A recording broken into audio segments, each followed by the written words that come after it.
Talkin Giants YouTube. Hello, my name is Justin Penik. Welcome back to the channel. And today, you better buckle up your seatbelts for what we have planned today. We are going to be taking a huge, in-depth look at the 2020 Giants season. We're checking in at the bye week by the numbers, by the analytics, by what the numbers say. Don't worry, I hopefully won't bore you too much. I am a guy who likes to approach analytics. I'm a guy that likes to approach sharing numbers, sharing metrics, sharing measurements that contextualizes and backs up the eye test with what we're seeing. I'm not going to pull a number out of thin air and say, oh, look, this means nothing and it has nothing to do with what we're seeing with actually what this football team, and I'm just going to use it just to use it. No, I like to use my numbers to back up and to contextualize what is going on around us. So, without further ado, if you like the video, if you like the channel, one of the best ways that you can support is by liking, by commenting, and telling your mother, telling your sister, telling all your friends. Let's talk Giants. Let's talk analytics. But first, I did actually write a 4,000-word article. You heard that right. 4,000-word article where I go into more stats, into more greater detail in the article than what I'm going to do in the video. So talkingiants.com, it'll be the first article that you look at the top of the page. It's my picture, it's my face, and it's called Talkin Analytics, Giants season by the numbers, or Giants bye week season, look at the numbers, something like that. It's a deep dive 2020 season article. So check it out, talkingiants.com, if you like to read and if you like to see a little bit more visuals. But Giants season by the numbers. I'm going to be talking a lot of offensive data. This video is going to mostly be offensive data. So let's talk about the most important position in the game of football, the most important position in all of sports. Let's talk about quarterback. Let's talk about our quarterback in Daniel Jones. So one of the most important things about quarterback play and offensive play in general in the National Football League is how can they produce explosive plays? How often can an offense produce explosive plays? And what I like to look at, I love to look at explosive play rate data.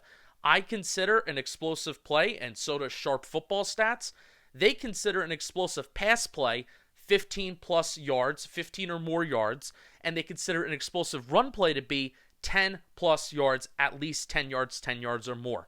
So, the Giants before the Eagles game were only averaging 2 explosive pass plays per game. They were only averaging 2 pass plays that would result in a 15-yard gain per game.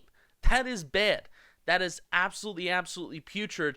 And despite the Giants being in the middle of the pack in average time of possession per drive, they were still last and bottom quarter in the National Football League in points per drive and yards per drive. So what that tells me is that even though the Giants are doing a good job of holding the ball and sustaining drives at times, there aren't enough explosive plays to jumpstart them, to get them on the other side of the 50, to get them into field goal range, to get them into the red zone. There has been nothing that has really jump-started this Giants offense to put points on the board on a consistent basis, because they have been one of the league's worst scoring offenses. And it has gotten better, yes, but what they have been craving is the explosive play.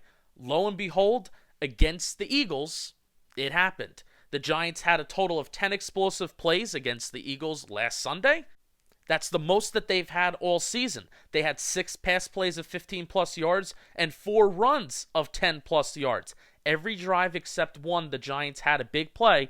They put points on the board. 2 touchdowns, 2 field goals. So it comes as no surprise that the Giants had their best offensive game against the Eagles because, lo and behold, the explosive plays were there to jumpstart drives, put them on the opposite side of the 50, and put them inside the red zone, which they have been struggling to score points. But Daniel Jones has been improving in one particular area that has kind of led to other specific mini improvements in his game. And he specifically has done this since the Philadelphia Eagles game. And I'm looking at his time before the throw. I'm looking at his time to throw, time before the release. You see against the first game in Philly, we have 2.48 seconds. Tampa, a game that he struggled in because he had turnovers and he tried to force the ball into some areas because he was holding onto the ball for a long time, and we'll get to how Jones can reduce his time to throw and how that will hopefully lead to less turnovers.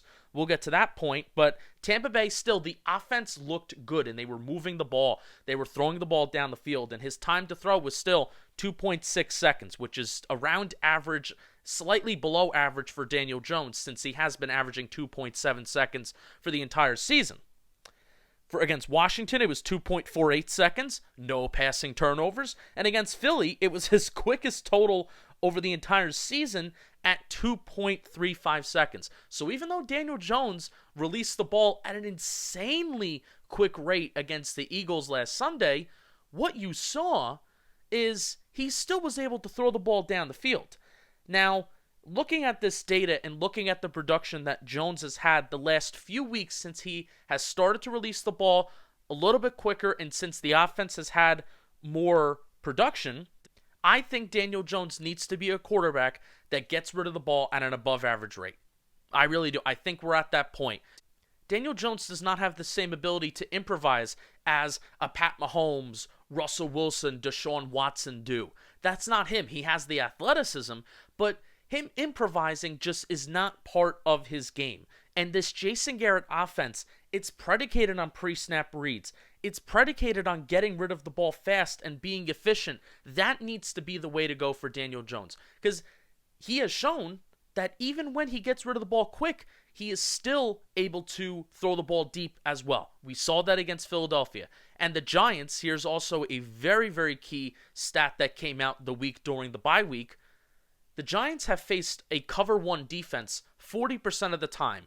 In layman's terms, cover one is where a defense is playing man-to-man, mano-y-mano. You're going up against cornerbacks, and your wide receivers have one-on-one battles with a single high safety. Not too high. You don't have two deep safeties. One deep safety over the middle of the field. When there's less people over the middle of the field and there's less people in coverage, that typically means a defense is inviting you to throw it deep. Teams have been daring the Giants to throw the ball deep all year. They have not done it, and the intended air yards numbers for Daniel Jones, they're substantially lower than they were last year. Those numbers back that up. So teams are inviting the Giants to throw the ball deep, and against Philadelphia, Daniel Jones luckily took those opportunities. Things should open up down the field more coming off the bye if teams continue to play aggressive, and Daniel Jones can be smart, read the defense, call his audibles at the line of scrimmage. You saw that against Philadelphia when he motioned out Dion Lewis to the left sideline, completed a pass to him for a first down. Make those pre-snap reads, make those calls at the line, do what you got to do, take over, kid. That improvement that Jones has made, getting rid of the ball quicker, it has led to less turnovers, him being more decisive, not thinking too much, not forcing the ball. That's also a big key. Don't force the ball. Get the ball out quick. Be efficient and run the offense accordingly. Let's see if it can continue and that trend can continue for Daniel Jones. But nevertheless, even though some things are looking up, and I will get into some substantial reasons why we should be very optimistic, the offense still needs to be more productive. Daniel Jones still needs to be more productive. And why I say that and what I base that off of is looking at Daniel Jones's adjusted passing numbers on Pro Football Reference. If you are a baseball fan, then this metric should be familiar to you because on Pro Baseball Reference, they have something called OPS Plus, where they adjust it based off of league average and ballpark. Obviously, you're not adjusting ballparks for football, but anything above a 100 for OPS Plus is considered above average. Anything below 100 for OPS Plus is considered below average. So, for example, touchdown percentage plus, if you are above 100, you are throwing touchdowns at a higher rate than average. If it's below 100, you are throwing touchdowns at a below average rate. Same thing with interceptions, same thing with sack rate, intended air yards, same exact thing, same concept. Above 100, above average, below 100, below average. So you look at Daniel Jones's production, and I have it on the screen right now. It's not great. It's not great. The only thing that is close to or better than what it was in 2019 was the completion percentage plus. But that's expected because if you're not throwing the ball as deep down the field, your completion percentage should be higher, and it should be better compared to the previous year. But still, for how short Daniel Jones has been throwing the ball down the field and how, much he has solely relied on the intermediate part of the game, that completion percentage should be higher. I partially blame Jason Garrett for running very similar route concepts. I partially blame also Jason Garrett for not utilizing Jones correctly, because he is not a quarterback that is a dinking and dunking guy. His eyes are down the field. That's why we've had so many turnovers this season, because Jones's eyes have been down the field, and he's not a guy that likes to check it down a lot. And I would rather have a quarterback that wants to make big plays rather than a guy that's just going to check it down a lot. But nevertheless, the offensive production needs to be there. And I wanted to show you this adjusted passing rating for Daniel Jones, because even though we feel like he's been getting better, it's important to note how he ranks and how he stacks up with the rest of the quarterbacks around the league, and it's very, very poor. Very, very, very poor. But I still have hope, and there is hope for Daniel Jones, and I will get to that right now, why I am higher on Daniel Jones right now than I have ever been. And the numbers are actually in EPA, which EPA is expected points added. And I'll include the inside the pine line definition of what they have to say.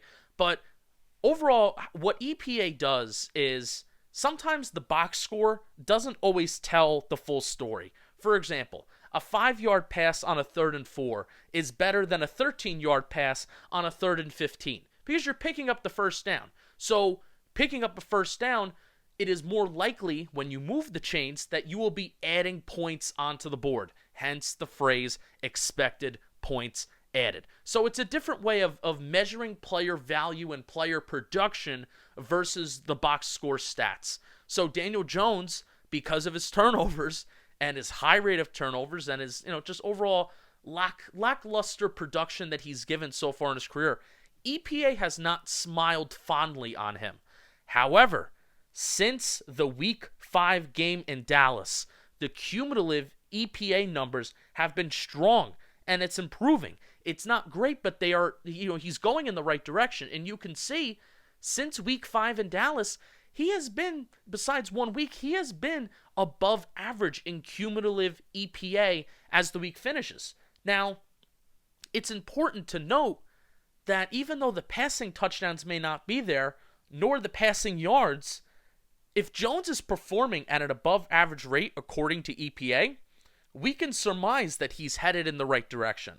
If Wayne Gallman finishes the year with 10 plus touchdowns, he has 5 right now. If he finishes the year with 10 plus touchdowns because Jones leads drives into the end zone, I'm not upset at all. Bobby Skinner's a guy that likes to see some of those box score stats.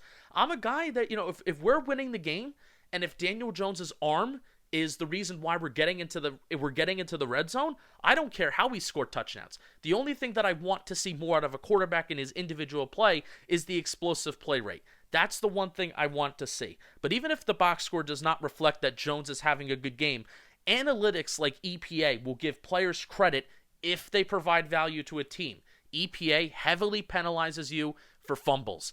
EPA heavily penalizes you for negative plays, for interceptions. So if Jones cuts that out and continues to cut that out of his play, while also methodically moving the ball down the field, he is going to get the credit for EPA. But the large majority and the large reason why I am so excited for Daniel Jones, and the EPA numbers reflect this as well, it's because of his ability to run the ball.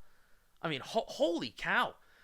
I am so trying to head this movement on Giants Twitter that Daniel Jones is joining the Lamar Jacksons, the Kyler Murrays, and the Josh Allens of the world, where running the football in the Giants offense is as much as a staple with Daniel Jones. Running the ball with Daniel Jones in this Giants offense is just as much of a staple as doing anything else, as throwing the ball, as giving it to Wayne Gallman, as doing anything productive, giving it to Evan Ingram. It needs to be just as much of a factor as everything else is included in a game plan, because his numbers and his production that he is putting up, it has been one of the league's best. He is averaging the most yards per attempt on rushing attempts this year, and this counts all positions with the minimum of 10 carries. Wide receivers, tight ends that get those reverses or what have you, running backs, and other quarterbacks, including Kyler Murray, Lamar Jackson, Josh Allen. Those guys may run more than Daniel Jones, but that's part of what I love about what Daniel Jones can do with the ball in his hands when he's rushing it. He's a walking big play. And I was talking about before how this offense is just, it's yearning for explosive plays. Well, it's also yearning for explosive plays overall, and that includes on the ground. And if we remember Daniel Jones falling down Thursday Night Football 80 yards against the Eagles. We remember the 30-yard rushing touchdown that he had against the Eagles for the first score of the game against this in the second game. And then we also remember the holding penalty that Andrew Thomas had that would have been Jones' second rushing touchdown as well. So Jones with the ball in his hands, it is a vital, vital part to how this offense can become an average offense. We need to utilize that more. We need to continue to utilize it because Jones's value is so much centered in his ability to run the ball, selectively run the ball. It's so much centered in that needs to continue. It needs to perpetuate itself, and it needs to sustain itself. So sticking with the running game, I'm officially a Gallmanite. I'm throwing my hands up in the air, and I'm saying I'm officially a Gallmanite. I've been crunching the numbers. I've been looking at the data. And to kind of briefly just summarize why I am a Gallmanite and why I am a huge Wayne Gallman fan, I've compared some of his advanced numbers to Saquon Barkley. I looked at a lot of next-gen stats, and then I even looked at yards after contact on Pro Football Reference. Wayne Gallman is number 1 in the National Football League in least amount of time spent behind the line of scrimmage. He is number 1, and you can see on the screen right now that Saquon Barkley, he has been a running back that is known to dance around the backfield a little bit. He's not the best at just hitting a hole when it's there. But what I love about Wayne Gallman, and I'm the type of fan where I want to see this out of my running game. I want to see more 4 or 5 yard chunk plays, like 4 or 5 yards per play, rather than banking on the big play in the run game, rather than banking on a 30, 40, 50, 60-yard run out of the run game. When I run the ball, I don't want negative plays. I don't want a loss of 2 yards on first down. If I'm running the ball on a 3rd and 2, don't want a loss of 1 yard or be tackled at the line of scrimmage and then it's 4th down. Move the ball forward, even if it's 3 yards. Just do not cost me a negative play in the run game. And Wayne Gallman does not spend a lot of time behind the line of scrimmage. He is, like I said, he is number 1 in the National Football League. Number 1 in the least amount of time spent behind the line of scrimmage. And especially considering that the Giants' offensive line has not been great to start the year, they've been better than I think people give them credit for, and we'll talk about that. Daniel Jones running the ball is going to help their advanced numbers. But especially when the offensive line has not been great to start the year, to have a running back that gets through the line of scrimmage so quick, plus also is averaging 2.5 yards after contact, Wayne Gallman is always falling forward. He's always, you see him often, he's trucking dudes, he's, maybe not making the most moves over the middle of the field, but he's getting the yards after contact and he's falling forward. That is huge for a run game. And it's unfortunate that running backs, they have very little control of how productive they can be if their offensive line isn't good. But for what Wayne Gallman is expected to do, he has been fantastic. I am a Gallmanite. He has been great. He has been wonderful. His yards after contact numbers are also very similar to Saquon Barkley as well. And this is also considering Wayne Gallman faces 8+ defenders in the box at almost 30% of the time. That is insane. On Wayne Gallman rushing attempts, the fact that 3 out of every rushing attempts for Wayne Gallman are when 8+ guys and defenders are in the box between the left tackle to right tackle, that is bananas. And he's been super productive despite that. And also, what that stat says about 30% of Wayne Gallman's carries have been with 8+ defenders in the box, that is, again, defenses do not respect. It's another point. It's another evidence point that defenses do not respect the Giants' ability to throw the ball down the field. So there you go. Now let's get to the offensive line. Do the Giants have a top 10 rushing offense in the National Football League? After the bye week, I checked the DVOA numbers, the defense value over average, and what that basically means, that's a metric by Football Outsiders. It measures efficiency based on game situation and opponent.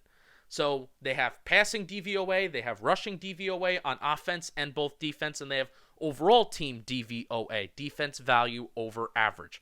The Giants' rushing DVOA ranking, based on their efficiency, game situation, and opponents faced, because remember, they take that into account, and the Giants have faced very, very difficult competition this year. The Giants' offense after the bye week is 11th in the National Football League in DVOA. My jaw, when I saw those rankings update yesterday, my jaw was on the floor. I was like, how are the Giants ranked this high in rushing DVOA when after the first 3 weeks of the season, the Giants' rushing game and the Giants' running backs were being tackled at or behind the line of scrimmage 35% of their attempts. 35% of all rushing attempts through the first 3 weeks were being stopped at or behind the line of scrimmage. Since then, they have brought that number down to 20%, which is a triumphant effort through 7 games to bring that percentage of being tackled at or behind the line of scrimmage down 15%. That is a triumphant effort, really. And it really does help that Daniel Jones has given the big chunk plays to the rushing offense, and that has basically made the Giants almost a top 10 rushing group. They have been averaging over 100 yards per rushing game every game, and it helps that they have had double-digit leads in the second half. You want to see the Giants win some of those games when they have a double-digit lead, and unfortunately for them, they've won they've been on a 2-game winning streak where they have had a double-digit lead in the second half. So, good for them. Keep the rushing offense going strong. The offensive line deserves more credit, especially schematically. They've been doing some fun things. Guys have been pulling. Guys have been trapping. You've seen the guards with Lemieux, Hernandez, Zeitler. You're seeing them pull. Nick Gates has pulled a couple times too. And even Caden Smith being used as a lead blocker, I think that has been the most exciting part about the Giants' rushing offense from a schematic point of view, that Caden Smith has been used as a lead blocker, and he's so good at it, and he opens up so many holes, and it also helps when you don't rely on Evan Ingram solely as well. But I also think we need to give the Giants' pass blocking a little bit more credit as well. Even though Daniel Jones has been the 3rd highest sacked QB in the league this year, the Giants rank 19th in the league according to adjusted sack rate.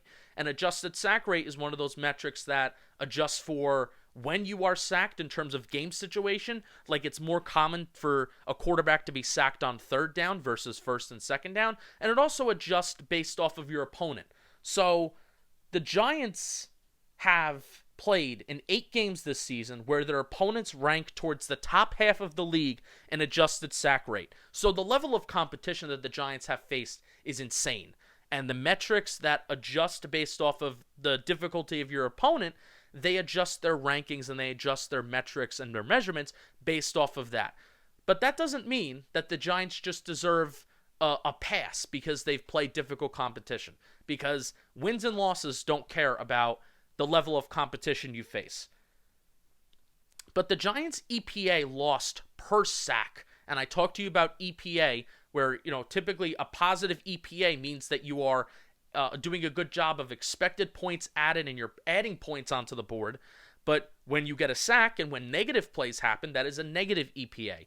So even though Daniel Jones and the Giants, they've been sacked at the third most in the National Football League this year, they have only lost EPA at like the 50 percentile mark.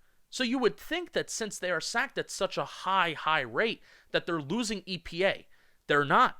Daniel Jones has been doing a good job of not taking big sacks and not losing 10 yards. He's also been doing a good job of really cutting down on his fumbles. So Jones and the offensive line deserves a little bit more credit, because when the Giants have been sacked, it doesn't necessarily mean it kills the drive is over, it's changing the entire complexion of the game. So that is great news for the offensive line, both from a rushing standpoint, because their advanced metrics are better than we thought, and also some of their advanced metrics in the pass game and pass protection is better. Don't get me wrong, Daniel Jones cannot be taking this many sacks, but there is hope for things to kind of get a little bit better and move forward, since maybe they're not going to be playing as tough competition heading down the stretch of the season. Like, we have teams like the Bengals coming up. We're playing the Cowboys again. So those teams in those games aren't going to be as tough defensively. And even Seattle's a bad defense. Arizona does not have the best defense. Baltimore is probably the game that I'm most scared of defensively because they are very, very aggressive. They have a very high blitz rate. And that's where the Giants' offensive line can get a little bit unstable. So yes, defense is a thing. Defense is a thing. I like to talk about offensive data more. I like to talk about quarterback data more because this is an offensive-driven league. This is a quarterback-driven league. I promise I will have 2 separate videos in the offseason. One entire video dedicated to offense, one entire video dedicated to the defensive side of the ball. Talking analytics, talking Giants, whatever. We will break it down once the season ends. But so defense is going to be a little bit more rapid fire here today. But I'm going to tell you some of the rankings, some of the metrics, some of the stats that I really like about the Giants defense as a whole, and then we're going to touch on a few individual players as well. Despite the Giants ranking 19th in blitz rate and blitz percentage, they are ranked 9th in their pressure rate, 3rd in QB knockdown percentage, 5th in QB hits, and they are 14th in the league in adjusted sack rate via Pro Football Reference and via Football Outsiders as well. The Giants are not solely relying on blitzing the quarterback and bringing guys, stacking the box to get to the quarterback. They're not relying on that. And I love that because that means that their individual players are winning their battles. Their players are winning their individual one-on-one battles, which is great. I love to see it. And they've been doing it without talent too, which is kind of blowing my mind. You know, Kyler Fackrell, which he's been a fine player for us this year, he is no number 1 edge rusher. And the fact that the Giants as a team have been able to create pressure without blitzing a ton, that is a great sign. That is a great sign. We've seen the Giants run stunts, utilize 1 defensive lineman formations, all without bringing those additional pass rushers. And what that ultimately does is it confuses an offense. All these different looks that Patrick Graham is giving an offense every single week, he's changing things. He's not staying consistent, which is good. You want to differentiate your looks on the defensive side of the ball to confuse an offense. That's exactly what it's doing. It's confusing an offense. It's throwing the quarterbacks off, which we love to see. But what the lower end blitz rate tells me, and I love this, when Patrick Graham does decide to bring the blitz, he wants to make sure his guys get home. I love that approach, and his blitz concepts every week have been unique. Most notably, I love the nickel corner blitz when Logan Ryan or Darnay Holmes come from the nickel corner spot, and we have seen those guys get home a few times, whether that be on a sack, a QB hit, pressure, etc., and it has impacted the game. So that's been one of my favorite things from a schematic point.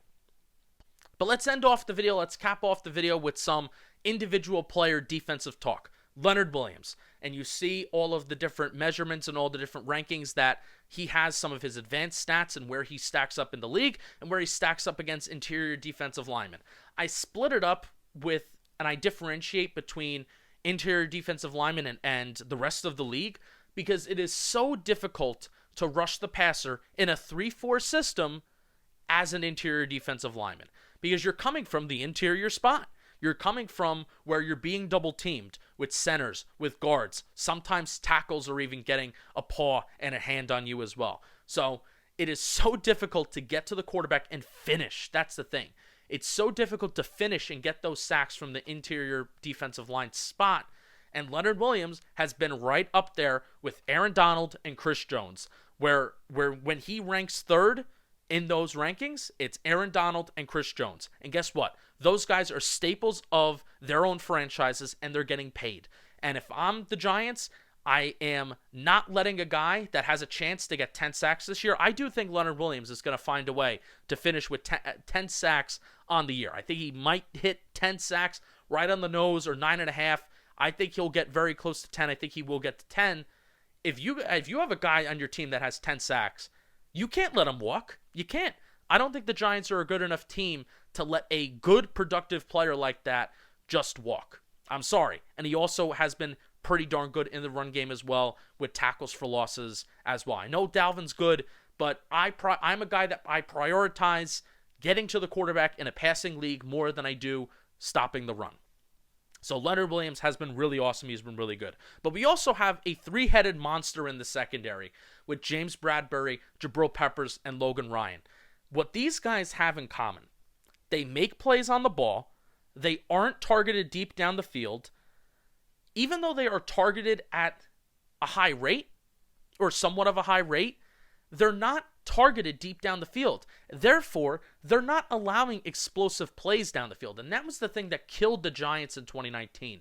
They allowed so many deep, explosive pass plays. It just killed them.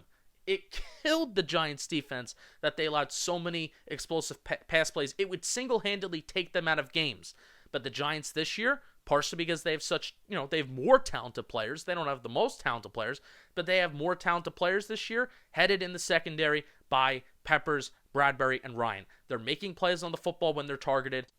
James Bradbury is one of the top cornerbacks in the league in terms of pass deflections. He is one pass deflection away from having a season high, or from tying his season high pass deflection total of 15. He already has 14. We're only 10 games in. Logan Ryan, changing him to safety has revitalized his career. He has 7 pass deflections from the safety spot, and that ranks 5th amongst all safeties in the National Football League with his 7 pass deflections.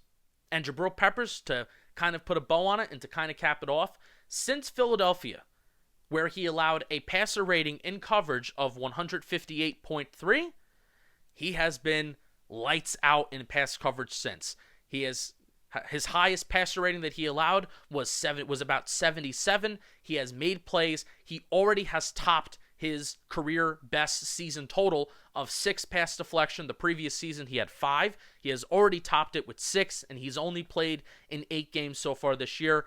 I feel since Peppers has had a capable safety playing across from him, he's been a much better player himself as well. He has a couple tackle for losses. He already has 1.5 sacks on the year, and Graham has not been hesitant to bring him on a blitz. So, all right, that's going to be it. I have more information about those players on TalkinGiants.com if you want to hear more, if you want to hear more takes, if you want to hear more context around defense. I even added how our opposing quarterback's doing against our defense with a nice chart.